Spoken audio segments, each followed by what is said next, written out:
भक्ति में चूर रे भोला बाबा के पूजा कर भरपूर रे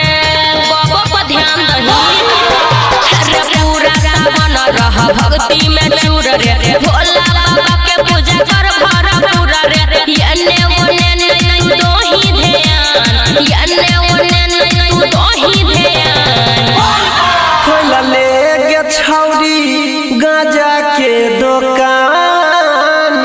लेवे खातिर आई बौगे जान सुबह शाम खोल ले गे छौरी गाजा के दुकान लेवे खातिर आई बौगे जान सुबह शाम सावन में खोल ले गाजा के दुकान लेवे खातिर आई बौगे जान सुबह शाम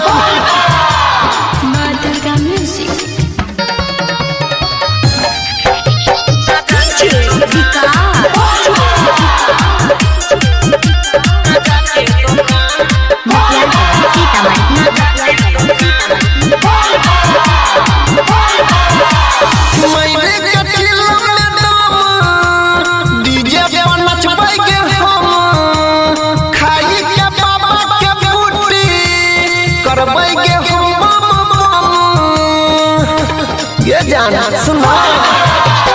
घूमे जेबै देवघर में भोला बाबा के नगर में परबो नहीं हमर छौड़ा तोरा कोनो चक्कर में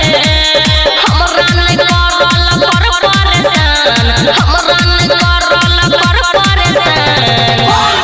खोला ले गे छौरी गाजा के दुकान लेवे खातिर आई बौगे जान सुबह शाम खोल ले गे छौरी गाजा के दुकान लेवे खातिर आई बौगे जान सुबह शाम सावन में खोल ले गाजा के दुकान लेवे खातिर आई बौगे जान सुबह शाम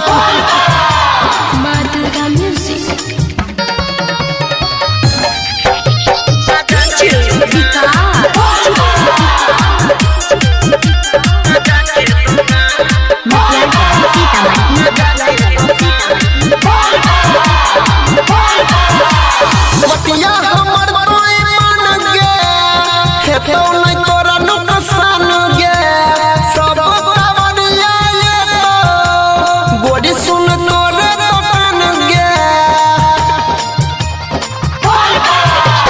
बाबा के महिमा छै भारी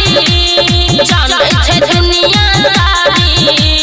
भंग गजा सा होई छै रंग बिरंग के बीमारी सुमन सोना लोने खोल जुबान अनिल सोनी बंद राख जुबान खोल ले गे छौरी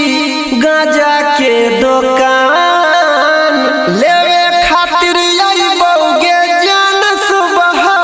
शाम खोल ले गे छौरी गाजा के दुकान लेवे खातिर आई बौगे जान सुबह शाम सावन में खोल ले गाजा के दुकान लेवे खातिर